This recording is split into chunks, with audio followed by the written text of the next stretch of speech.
warahmatullahi wabarakatuh. Kita sekarang berada di rumah ulat sutra yang berlokasi di daerah Ciapus ya. Nah, rumah ulat sutra ini terdapat kebun murbei ya, kebun murbei, kemudian peternakan ulat sutra dan juga rumah produksinya. Sekarang kita akan menuju ke kebun murbeinya sebagai pakan dari ulat sutra tersebut. Ini luasnya berapa, Pak? Dari depan sampai ke kebun sekitar hektar.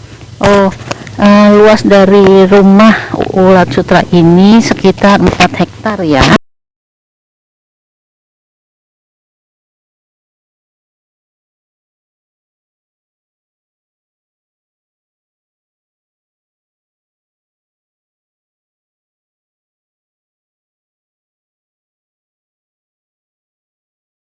Baik, teman-teman, sekarang kita menuju ke kebun murbei. Mari kita masuk ke kebun murbei. Nah, kita menuju kebun murbei ya. Kebun murbei ini daunnya bisa digunakan sebagai pakan daripada ulat sutra. Biasanya dipanen setelah berapa lama, Pak, umurnya ini pohon murbei? Kita panen tanah murbei ini 3 bulan sekali. Oh, 3 Ya, bulan. nanti setelah dipanen gini, pangkas gini, nanti tumbuh lagi tuh. Jadi Oh. mirip-mirip enteh ya. Iya. Terus aja continue 3 bulan ambil, 3 bulan ambil itu bertahap ya. Gitu kayak gitu. Misalkan kita punya lahan 2 hektar, kita bagi 3 tahap. Bulan pertama di blok A, yang kedua B, yang ketiga C. Nah, yang keempat yang A sudah 3 bulan. Jadi continue gitu. Iya. Jadi lahan kebun murbei ini dibagi menjadi 3 blok ya, Pak ya. 3 blok, di mana setiap bloknya itu akan melalui proses pemangkasan dan akan tumbuh kembali daun-daun mudanya itu selama 3 bulan. Nah, inilah sumber pakan daripada ulat sutra. Ini luasnya 2 hektar ya, Pak? Dalam 2 hektar ini. Kebun murbei ini seluas 2 hektar dibagi menjadi 3 blok, sehingga sirkulasi dari pertumbuhan pohon murbei ini silih berganti ya. Artinya blok A mulai tumbuh daun mudanya, blok B melalui proses pemangkasan dulu, kemudian blok C-nya menjadi sumber pakan dari ulat sutra tersebut ya. Kemudian setelah daunnya dipetik, daun muda atau semua daun bisa jadi pakan, Pak? Kalau ulatnya masih kecil ya, masih di bawah 1 minggu, selama 1 minggu kita kasih yang mudanya. Oh. Nah, kita pretelin. Kalau semuanya di atas seminggu itu bisa sampai dengan ke bawahnya. Dan kita ada ulat kecilnya, ulat besarnya gitu. Jadi baby daripada ulat sutra yang umurnya 1 mingguan ya, Pak ya, itu sumber pakannya adalah daun-daun murbei yang masih muda. Sementara kalau ulat sutra yang sudah dewasa itu bisa dikasih pakan daun murbei yang sudah tua juga boleh ya, Pak ya. Oke. Selain diberi pakan daun murbei, ada tambahan pakan lain, Pak? Tidak, karena ulat sutra yang dipelihara itu kan sifatnya monofagus, pemakan satu jenis tanaman. Makanya cuma daun murbei ya. Tidak bisa diganti dengan daun yang lain. Kalau kita campur juga nggak bakal dimakan. Ya gitu. Cuman murbei sendiri jenisnya banyak. Di sini aja kita menanam 4 jenis ya. Ada jenis Lembang yang punya kita lokal, yang dulu itu ditemukannya di Bandung, makanya murbei Lembang. Yang dari luar negeri yang jenis Katayana nih, yang menjadi 5 nih. Ya Katayana dari Jepang nih. Oh gitu. Kanva dari India nih. Ini Kanva nih. Nih. Kanva. Itu ada Mutikawi dari Jepang juga, tapi sebelah sana. Oh, baik, Pak, sebentar. Ini dari apa mana? Kanva. Jenis Kanva dari India. Baik. Pohon murbei juga dibagi menjadi beberapa jenis. Kita lihat di sini, jenis daun murbei ini adalah namanya daun murbei Kanva, berasal dari India ya. Sementara kalau jenis daun murbei yang 5 jari ya. Nah, seperti daun pepaya ini namanya Katayana. Dari Jepang ya. Nah, kemudian ada lagi jenis daun murbei Lembang. Itu ada yang menjadi 3, 2 gitu. Nih, ini jenis yang dari Lembang ya. Nah, ada yang dari 2 menjadi 3. Dari ini tadi Katayana. Ini dari Lembang. Itu lagi. Kemudian kita lihat lagi ada jenis pohon murbei yang berbeda. Kita menuju ke Kunfai Thailand. jenis pohon murbei kunfai. Kunfai dari Thailand. Ya, daunnya Ciri-cirinya hampir kata lebih tipis dan batangnya ini lebih hijau ya, lebih Oh. ke atas itu tegak gitu. Ya, jenis ini mempunyai ciri-ciri ya, jenis daunnya lebih tipis dari jenis kanva, tetapi batangnya ini lebih tinggi dan hijau ya Pak ya, lebih hijau, tegak lurus. Ini kanva, ini multikaulis nih. Nah, ini multikaulis. Ini Sama dengan kanva, cuman permukaannya bergelombang. Kalau itu kan rata, ini bergelombang. Lebih kasar, lebih ya, ini jenis pohon multikaulis, pohon murbei multikaulis dari Jepang.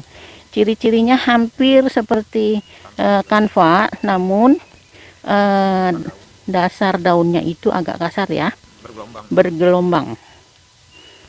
Nah, ada 5 ya. 5. Oke. Yang paling disukai yang jenis mana Pak? Yang itu sebenarnya sama aja, cuman kalau kecil kan biasanya kalau manusia kan kayak bayi kan masih yang lembut Halus-halus. ya. Biasanya lembut-lembut itu kayak jenis kanva, terus sama jenis lembang. Oh. Kalau yang sudah besar ya cocoknya yang ini multi sama kanva. Oh, Agak kasar. Jadi untuk baby ulat sutra ya, itu lebih menyukai pohon murbei, daun murbei yang karakteristiknya tuh halus ya, seperti jenis kanva ya Pak ya. Ini jenis Katayana. Katayana dari Lembang. Sementara kalau yang sudah dewasa bisa diberikan jenis apa ini Pak? Multikaulis sama kanva. Oke. Sekarang kita lanjut ke peternakannya mungkin ya Pak ya. Gak tanyakan lagi. Ada yang mau ditanyain? Oke, udah cukup Pak untuk jenis ini. Kita menggunakan bibitnya itu menggunakan stek batang. Oh, stek batang ya. Iya. Oh iya. Jadi kapan lah. Itu biasanya berapa, kalau sekalinya makan berapa banyak itu? Kita relatif biasanya kan ulat sutra yang jelas. Kalau untuk porsi makan itu dari pelihara ulat kan untuk satu box itu satu box ya, bukan ekor ya. Satu box ulat sutra itu kurang lebih 25.000 butir atau 25.000 ekor ulat. Itu membutuhkan daun itu 1,1 ton daun murbei. Tapi di kilonya dengan batangnya. Kan kita ambil dengan batangnya ya gitu. Kalau cuma daunnya aja paling sekitar 700 kiloan ya gitu. Jadi kan kita ngambil cuma batangnya. Jadi dipatok itu 1,1 kilogram daun murbei. Sampai beres ya, dari netas sampai ke ngokon.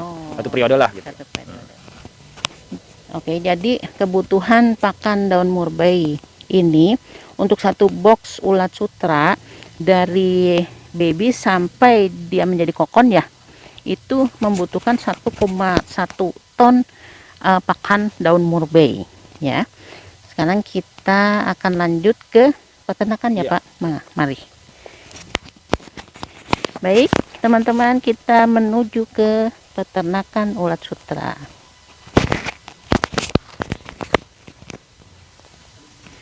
Baiklah teman-teman, setelah kita tadi mengunjungi kebun murbei, sekarang kita menuju ke rumah pembiakan ulat sutra ya. Sekarang kita akan masuk ke dalamnya. Baik.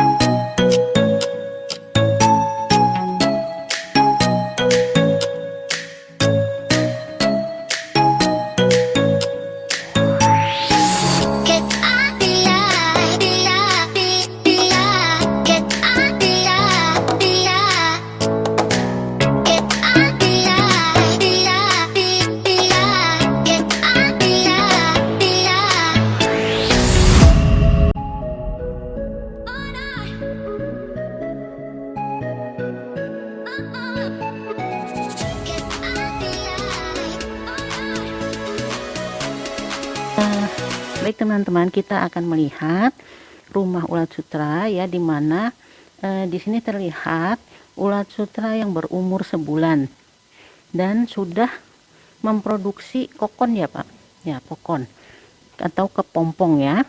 Oke. Nah itu ulat-ulatnya sedang membuat kokon dari air liurnya. Ya. Nah kalau yang di luar-luar itu mati apa hidup sih Pak? Yang mana, Bu? Itu di luar kandang. Iya. Ini hidup. Oh hidup. Cuman Yang belum membuat kokon. siap untuk ini, jadi jalan-jalan dulu. Sekarang kita melihat ulat sutra yang ini nih. Nah, dia sedang memakan daun murbeinya ya, sampai dia nanti memproduksi kokon. Nah, untuk sampai memproduksi kokon tadi dibutuhkan 1,1 ton daun murbei. Ya. Nah, untuk pemeliharaan ulat sutra ini, apakah ada yang mati, Pak? Ada pasti yang hidup, apalagi ribuan gini, ada yang sakit ya ini gitu ya. Makanya untuk ulat sutra itu pencegahan itu lebih diutamakan. Kalau udah sakit jangan bisa diobatin karena nggak ada dokter ulatnya juga. Ya, makanya di sini karena ulat sutra sangat sensitif, jadi kita harus dijaga kebersihan kandang, kebersihan pegawainya, lingkungan sekitarnya juga. Makanya diusahakan untuk yang budidaya ulat sutra itu jangan lokasinya itu jangan terlalu dekat dengan yang keramaian. Misalkan di pinggir jalan raya atau di pasar atau dekat pabrik itu nggak bisa ya. Mungkin kalau jalan raya kan berisik, kalau dekat itu sebenarnya bau itu ya, pabrik ya bau, misalkan jangan. Jadi harus yang areanya agak-agak sunyi lah gitu. Makanya di sini tempatnya nggak rame, harus sunyi ya, karena kan mengganggu dari ulat sendiri ya. Untuk ulat sutra ini Pak, ini kan ada kandangnya nih dari ini ya. Nah, apakah dia suka keluar-keluar ke sini, ke bawah-bawah? Ulat sutra itu dia nggak bakal jalan jauh-jauh, Bu. Walaupun lagi ngokon atau walaupun lagi dalam tahap makan daun murbei ya. Justru yang jalan-jalan jauh itu dia ulatnya yang nggak normal. Ya. Dia akan jalan-jalan nggak mau makan, akhirnya jatuh ya mungkin ya nggak keinjak atau gimana gitu ya, bisa mati ya. Yang sehat itu ulat yang tetap di tempat makanan, dikasih makan, nggak dikasih makan ya diem. Jadi yang makan juga sama, dia akan di tempat rak ini atau seripim, dia akan bergerak dari sini aja. Jadi kayak yang jalan-jalan dia ini, berarti dia nggak mau ngokon, berarti dia otomatis nggak normal tuh, mungkin ada kondisi sakit atau gimana, gitu, seperti itu. Makanya ini kita bisa lihat ada ulat sutra yang di luar ya, di luar apa nih Pak? Rak ini namanya apa? Serikin. Ini sehat, yang Ya, ini, gitu. tuh yang ada di bawah-bawah tuh, itu nafsu makannya kurang ya, jadi dia tidak memproduksi kokon. Nah, ulat sutra yang sehat itu yang doyan makan, sehingga dia cepat bisa membuat kokon ya Pak ya. Makanya kita siapkan alat ini, jadi kita kasih makan juga. Kalau yang belum siap dia tetap makan, tapi kalau yang udah siap dia akan naik. Siap, karena ulat yang siap menjadi kepompong itu dia nggak mau makan daun murbei lagi. Bumbunya udah keluar serat kayak laba-laba ya. Nah ini terus yang kedua, bentuk tubuhnya transparan, Bu. Jadi nih yang ini nih udah siap. Beda dengan yang ini tuh, yang ini agak putih gini. Kalau ini sudah transparan itu iya, bentuk kalau pakai senter itu bening ya. Nah itu udah siap. Nah makanya nanti dia kalau kita dekat itu nanti dia naik nih. Ya kalau jauh ya kita masukin sendiri, Bu. Itu. Coba senter. Jadi Ini perbedaannya ya tuh. Bening nggak? Tuh. Iya. Ya. Iya. Beda dengan yang belum siap. Oh, nggak tembus tuh. Iya putih. Bener nggak? Iya. Nggak bening kan? Oh ini udah tuh. Tuh. Iya. Nah ini tembus. udah siap. Gitu. Jadi ulat sutra ini apabila dia sudah siap untuk memproduksi kokon, warna daripada tubuhnya itu akan bening ya, tembus. Kalau dikasih cahaya itu akan menembus. Tetapi kalau ulat sutra yang belum siap untuk membuat kokon itu warnanya masih putih bersih. Surut ini bening. Ya, contoh nih yang ibu beli. Itu contoh yang warnanya sudah bening ya. Iya. Ya. Belum kena belum. Nah, Iya. Yang ini masih ini belum nih. Ya, Belum. masih putih. Aja ini yang udah kuning. ya itu contohnya itu ya yang sudah bening. Nih apalagi ini tuh. Oh iya itu. Nah, itu contohnya Itu biasanya suka bikin pokoknya malam di sini. Oh. pembuatan kokon itu biasanya dilakukan malam hari oleh ulat sutra ya. Baik.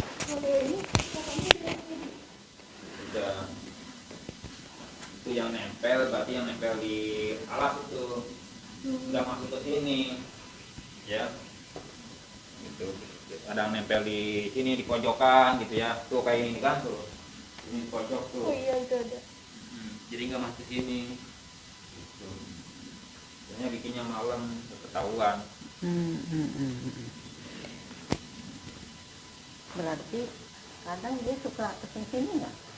Justru yang itu sakit. Aduh. Kalau yang ini di area ini aja bu, Di situ aja ya? dari pertama atas juga. Justru ya saya bilang kalau yang jalan-jalan dia itu yang nggak normal. Nggak normal ya. Berarti dia tidak doyan makan. Nggak mau makan, bagaimana? Kayaknya jalan-jalan aja. Piknik doyannya. Ya. Nah setelah jadi kepompong ya pemeliharaan selesai bu. Ya. Nanti setelah ulat sutra ini memproduksi kokon, barulah dari kokon tersebut akan diproses menjadi benang ya Pak ya. Ya. Sekarang kita akan menuju ke pabrik benang. Mari teman-teman, sekarang kita menuju ke pabrik benang. Sekarang kita sudah masuk ke bagian pemintalan dari kokon menjadi benang. Nah, pertama-tama dari kokon akan direbus dulu. Rebus selama kurang lebih setengah jam lah sampai benangnya terurai ya. Soalnya kalau nggak direbus benangnya nggak bisa terurai tuh, susah, kayak ada lemnya gitu. Itu udah direbus itu nanti lemnya kayak hilang gitu. Jadi gampang nariknya. Nah, berapa lama tuh Pak ngerebus? Setengah jaman bu. Oh, setengah jam. Suhunya itu 80 derajat ya, jangan sampai 100 lebih ya, itu nanti merusak benangnya. Kemudian pindahkan ke sini, jebak ini ada airnya dulu, bilang jebak sini semua, nanti yang sudah ada benangnya nanti ini dikelompokkan sini, ini pakai mesin nih putar sampai habis tuh pompongnya. Oh gitu. Pindah ke sini, setelah selesai dari sini pindah ke mesin yang di sana, di sana dirangkap, pada sini masih tipis. Oh. Nah, gitu dirangkap 2, rangkap 3 tergantung nanti ketebalannya. Kita mau bikin kain tipis apa tebal, apa tahu yang tengah-tengah gitu ya. Gitu. Ya. Baik, jadi untuk tahap pertama setelah ulat sutra itu memproduksi kokon, nah akan melalui proses pemintalan benang. Tahap pertama adalah kokon tersebut akan direbus dulu ya dengan suhu 80 derajat selama 2 jam ya Pak. Setengah jam, selama setengah jam supaya lem yang ada di kokon itu hilang ya, sehingga benangnya bisa diurai. Dari proses perebusan itu masuk ke tahap pemintalan di sini ya. Nah, kokon yang sudah direbus akan dimasukkan di bak ini yang akan berisi air, kemudian benangnya akan dimasukkan ke masing-masing putaran ini ya, putaran mesin ini untuk diurai. Setelah masuk ke tahap 2 akan dilanjutkan ke tahap 3 ya Pak, perangkapan doubling. Sekarang kita akan menuju ke ruang mesin perangkapan doubling. Ayo ikut teman-teman.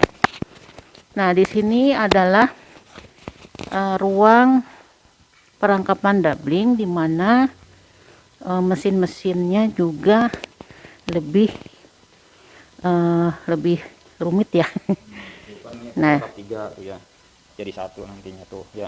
oh, Rangkap, mesti dipelintir twist terakhir supaya menjadi nyatu gitu. Ini kan baru dirangkap dulu. oh ya. Nah, teman-teman bisa melihat di sini, ini adalah perlengkapan 3 ya. Ada 3 helai benang yang berasal dari kokon. Nah, dari sini kemudian akan digulung. Oh, akan situ. Oh, dipelintir ya. Setelah melalui proses perangkapan, akan masuk ke tahap 4, yaitu di twist ya, atau dipelintir menjadi satu. Contohnya seperti ini ya, ini nih di twist ya. Mesinnya juga berbeda.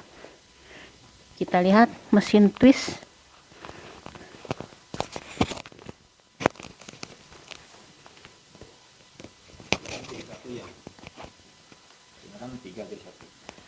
Nah, di sini teman-teman lihat di tahap yang 3 tadi itu kan perangkapan ya. Nah, sekarang masuk ke tahap 4, yaitu di twist menjadi satu. Jadi yang tadinya 3 rangkap menjadi satu saja ya. Ini twist. Oke, nah terlihat di sini hanya 1 lembar benang yang dihasilkan. Nah, setelah di twist kita masuk ke tahap apa lagi, Pak? Nanti diikat lagi ya, siap di kerwinding. Kemudian nanti ada sebelum di apa, ada di sini kan ada istilah penenunan kain. Nanti ada istilah gaming. Jadi benangnya dilembutkan, Bu.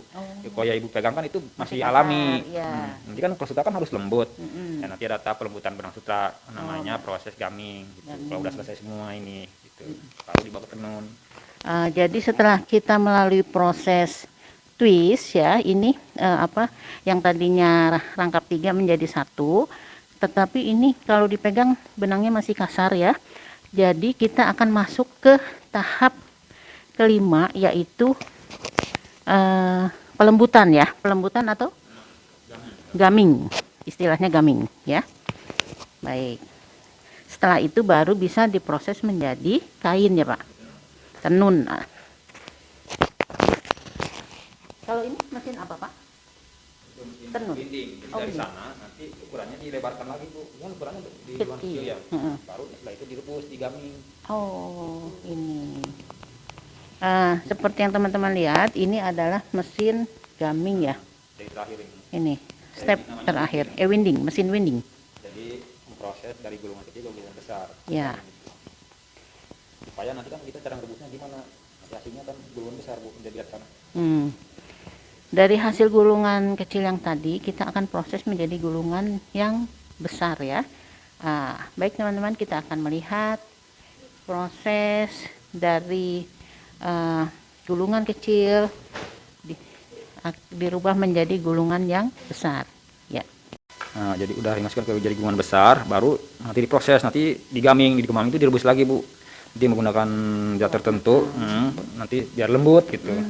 Gitu ya. Oke, ini udah selesai ya. Tadi yang teman-teman lihat adalah proses benang yang berasal dari kokon yang sudah dilebarkan ya ukurannya ya. Nah, setelah itu kita akan masuk ke dalam proses pewarnaan. Namun ini akan kita lanjutkan di kemudian hari ya, untuk proses pewarnaan ya. Karena hari ini proses untuk pembuatan kain sudah selesai ya. Biasanya berapa kali Pak sebulan untuk membuat tenun? Yang jelas kan kita untuk tenun itu setelah kita membutuhkan berapa kilo benang, sekitar 5 kiloan. Oh, 5 kilo benang. Jadi kita punya patokan dari satu box ulas sutra itu rata-rata menghasilkan 25 kg. 25 kg itu kalau sudah jadi benang akan menghasilkan 2,5 kg. Jadi 10/1, Bu. Jadi setiap 10 kilo kepopong benang cuma dapat 1 kilo. Hanya kan dikeluar dengan pupanya dalamnya. Jadi lebih berat ke pupanya dibandingkan ke kulit benangnya itu. Makanya 10/1. Nah, dari 1 kilo benang ini kalau ditenun menjadi 10 meter kain. Dari 1 kilo dengan panjang standar 1,15 meter ya. Lebarnya ya. Yang tadi lihat di toko tadi ya. Nah, itu makanya kita punya patokan 10 kilo kepompong jadi 1 kilo benang jadi 10 meter kain. Gitu. Jadi kita menenun itu tergantung dari stok dari benangnya ini. Iya. Oh, berapa meter dapatnya sebulan gitu. sebulan. Baik.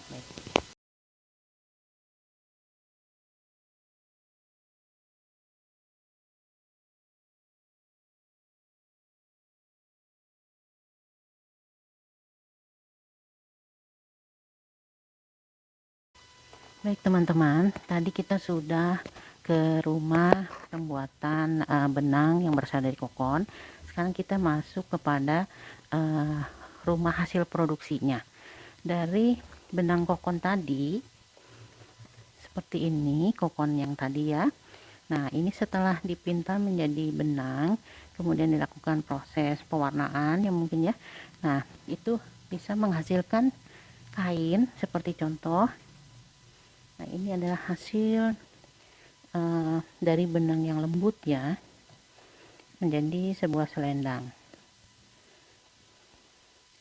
Nah, ini berupa kain ya, dengan lebar 1,15 ya Pak ya? 1,15. 18 ya. Ya, kalau untuk bahan kain 115 lebarnya ya. Nah, ini ciri-cirinya hasil produksi yang membutuhkan lebih banyak benang yang berasal dari kokon tadi dan lebih tebal kalau kita pegang nih ya. Nah, ini harganya lebih mahal dibandingkan dengan selendang ini, karena ini berasal dari benang yang halus, sementara ini lebih tebal dan membutuhkan banyak kokon. Ini harganya lebih tinggi. Di sini juga terlihat ini hasil produksi dan harganya jauh lebih tinggi lagi, karena ini satu setel batik yang berasal dari sutra ya. Ini kain dan selendangnya.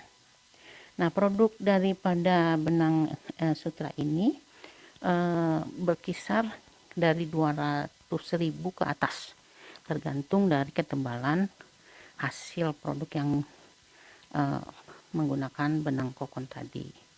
Nah, ini bisa dilihat hasilnya ya. Oke.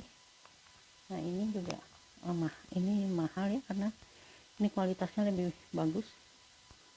Oke. Ini juga. Oke.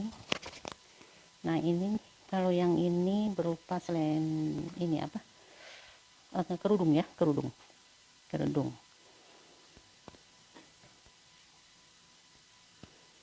Ya, bisa juga dibuat gantungan kunci dari hasil kokon tadi.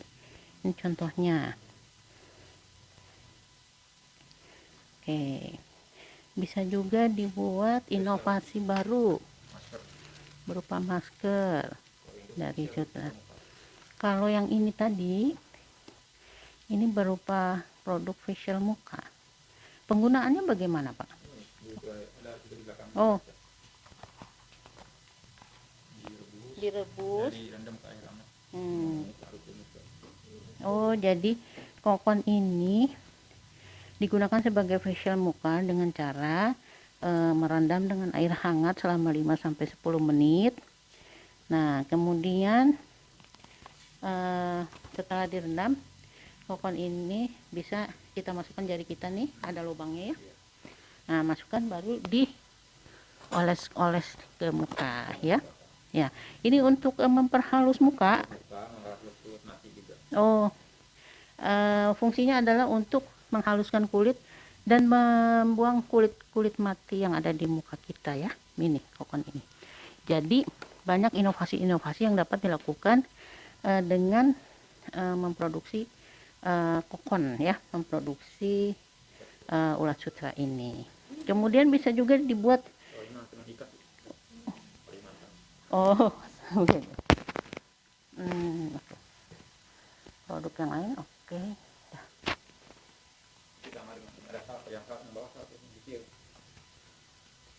Oh ya,